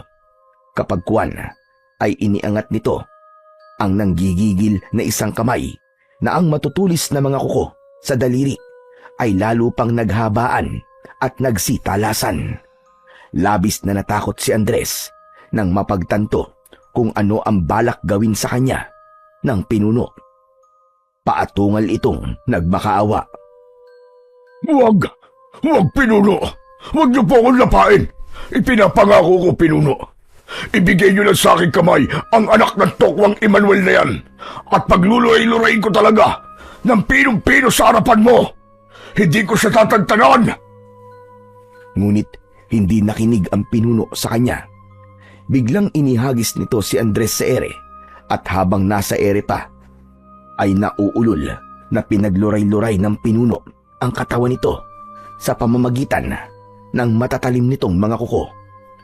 Umalingaw-ngaw sa ere ang sunod-sunod na mga paghiyaw at pag-igik ni Andres. Matapos yun, ay umatungal ng pagkalakas-lakas ang pinuno at galit na galit naman ngayon na bumaling sa akin ang pinuno. Halos magliyab ang mapupula at dilat na dilat nitong mga mata. Nang senyasan nito ang mga alagad na aswang at magsipaghanda ang mga ito, anupat sabay-sabay na nagsiatungal, ay biglang kinatkat ang dibdib ko ng lumalagabog na kaba, lalo na nang umalulong na naman sa nakakatakot na paraan ang pinuno ng mga aswang. Pakiramdam ko ay mabubuwal na ako anumang sandali. Taranta kong kinapa at pinakiramdaman ang umiinit kong medalyon. Sabay kausap dito. Medalyon ko. Paano na ito? Anong gagawin ko? Mag-isa lang ako laban sa pinuno at sa mga kasama niyang mababangis sa mga aswang. Ayoko matulad sa nangyari kay Andres. Iligtas mo ko, medalyon. Ayoko pang mamatay. Gusto ko pang makasama na matagal ang asawa at anak ko. Ano na? Sagutin mo ko, medalyon. Dalian mo! Ngunit para namang hindi ako naririnig ng medalyon ko. Wala itong kahit na anong tugon sa akin. Maya-maya pa ay napansin kong naglabasa na naman ang mga sigbin. Ang leader ng mga ito ay lumapit sa pinunong aswang. Bakit sa pinunong aswang lumapit ang leader ng mga sigbin? Akala ko ba ay kakampi ko na sila? Medalyon, ano bang ibig sabihin nito? Sumagot ka! Sa wakas, ay sinagot na rin ako ng medalyon. Ayon dito, ay wag daw akong mag-alala. Kahit wala raw akong naihandang mga sandata o pangontra, ay nakagawa naman daw ito ng paraan. Basta't manood na lang daw ako kung ano ang mangyayari. Ano? Anong sinasabi mong manood na lang ako? Kapag sinugod ako, panonoorin ko lang sila. Nasisiraan ka naman ng ulo. Hindi na muling sumagot pa ang medalyon. Nang punto namang yun, ay sumenyas na ang pinunong aswang sa lider ng mga sigbin, pati na sa mga kasama nitong aswang. Mabilis na pumalibot ang mga ito sa akin. Anak ng 7 demonyo, ito na nga ba sinasabi ko? Dito na yata magtatapos ang buhay ko. Buisit, kung alam ko lang medalyon, hindi na sana kita tinanggap mula kay Father Ronald. Bakit ako pa kasi napili mo? Kung ganito rin lang naman pala, naiiwan mo ko sa bandang uli. Saka nasa na kaya ang panalangin para sa akin ni Father Ronald? Mukhang hindi naman yata tumatalab. Mahina ba ang pananampalataya ko? At biglang sumagot ang medalyon. Wika nito ay mahina nga raw ang pananampalataya ko. Kung malakas daw, ay dapat magtiwala lang daw ako nang walang pag-aalinlangan. Sasagutin ko pa sana ulit ang medalyon, pero nanlaki na lang ang mga mata ko. Nanghayan na at sabay-sabay na akong susunggaban ng mga aswang. Anak ng putya! Ayan na! Wala na akong nagawa, kundi ang mapaluhod habang tinatangkang protektahan ang sarili ko sa pamamagitan ng pakrus na pagharang ng mga braso ko sa napayuko kong ulo. Nanginginig ako habang naririnig ang sabay-sabay na pag-atungal at pagsingasing ng mga aswang at ng mga sigbin. Ilang minuto ring ganun ang naging posisyon ko. Hanggang sa nagtaka ko, nang makalipas ang ilang minutong ingay sa paligid, ay walang nagtangkang sumaling man lang sa akin. Dahan-dahan akong nagdilat ng mga mata at sumilip. Agad akong napatuwid ng tayo sa pagtataka nang matuklasan ko kung ano ang nangyayari. Biglang sabay-sabay na umungol ang mga aswang sa paligid na parabang nasasaktan. Kaya pala sa gulat ko ay nilalapa na pala ang mga ito ng mga sigbin. Kada nalalapa ay nanghihina at nagsisiusok ang mga katawan hanggang sa unti-unting naaagnas. Sa isang banda ay nakita ko naman ang pinuno ng mga aswang na pahirapang nilalapa ng lider ng mga sigbin. Halatang hindi ito ganung kadaling matatalo ng nag-iisang sigbin lang. Pilit itong lumalaban kahit halatang tinatablan na ng panghihina. Maya-maya pa ay binulungan ako ng medalyon na mag-isip ng paraan kung paano tuluyang matatalo ang pinuno ng mga aswang. Kailangan ko raw tulungan ang lider ng mga sigbin. Ang ginawa ko, nang may makita akong malaking sanga ng puno na matulis ang dulo, ay mabilis ko yung dinampot. Sa pamamagitan nito, ay tinulungan ko ang ilang sigbin na mabilis na matalo ang natitira pang mga aswang. Ang mga nilalapa nilang nanghihina na ay tinapos ko sa pamamagitan ng pagtuhog sa kanilang dibdib. Pagkatapos ay sinenyasan ko silang tulungan ang kanilang lider. Ngunit sa nakikita ko ay matatag pa rin ang pinuno. Hirap pa rin itong mapatumba ng mga sigbin kahit pinagtutulungan na. Ang ibang sigbin ay nakuha nitong sakalin at hiyagis ng pagkalakas-lakas. Mukhang matatalo pa yata ang puwersa ng mga sigbin. Kapag buwan, nang mapansin ng pinuno ang presensya ko, ay buong lakas itong umatungal at nag-concentrate. Mukhang ako naman ang pupuntiryahin nito At ganun na nga ang nangyari. Binalingan ako nito at hindi na pinansin ang pagsalakay ng mga sigbin sa kanya. Pinapalis lang nito ang mga yon na parabang mga langaw. Maliban siyempre sa lider ng mga sigbin na maliksikong kumilos sa kahit na anong palis dito ng pinuno ay kagad nakakaiwas at kagad ding muling nakakaganti dito. Nang sinusugod na ako ng pinuno, nang tuluyan na sana itong makakalapit, ay bigla itong natigilan. Takot na takot ang mga mata nitong parang may kung anong nakikita sa bandang likuran ko. Paglingon ko ay nagulat ako. Nagdadatingan na pala noon ang grupo ni Tatay Emil. May dala silang mga sulo, mga itak, sibat at kung ano-ano pang mga sandata na panlaban. Kasama na rin nila si Father Ronald na may daladalang isang lalagyan ng agwa bendita. Ayun mga kasama! Ayun ang pinunong aswang! Sugod! Tulungan natin ang manugang ko! Tapusin na natin ang kampo ng demonyong yan! Andali, Mang Emil! Mukhang mababangis din ang mga sigbin sa paligid. Mag-iingat kayo! Huwag kayo matakot sa mga sigbin, mga kasama. Kakampi na natin sila. Tingnan nyo, katulong sila ni Emmanuel sa paglapas sa iba pang mga aswang.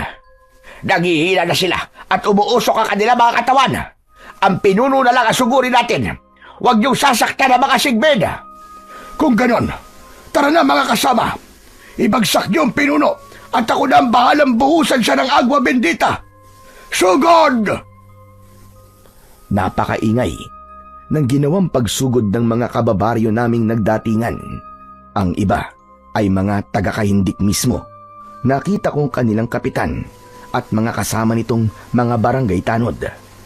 Ang pinuno naman ay umaatungal na nagmamadaling tumakas.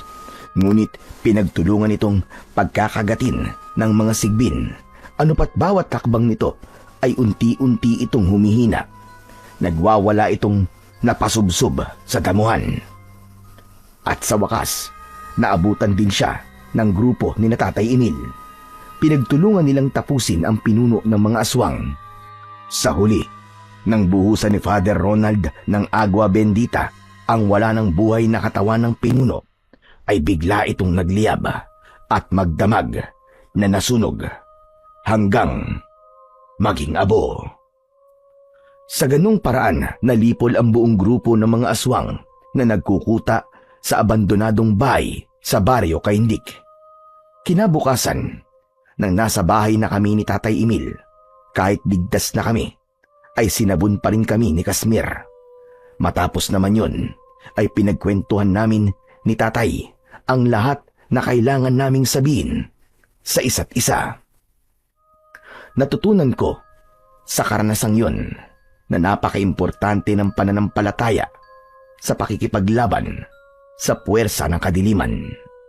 Minsan ay mapapaharap tayo laban sa kasamaan na hindi tayo handa, pero maglalaan at maglalaan pa rin ang Diyos ng paraan para manaig ang kabutihan. May natutunan din ako kay Andres. Ang pagkampi sa kadiliman ay walang kahihinat ng mabuti. Pinakaimportanting natutunan ko ay tungkol kay Tatay Emil. Siya pala ang unang napili ng medalyon, ngunit tumanggi dahil alam daw niyang may mas karapat-dapat daw kaysa sa kanya, at yun nga raw ay ako. Sinadya niya raw na maging lasenggo para hindi na raw ito ang pilitin ni Father Ronald, at para ako naman daw ang makita ng medalyon.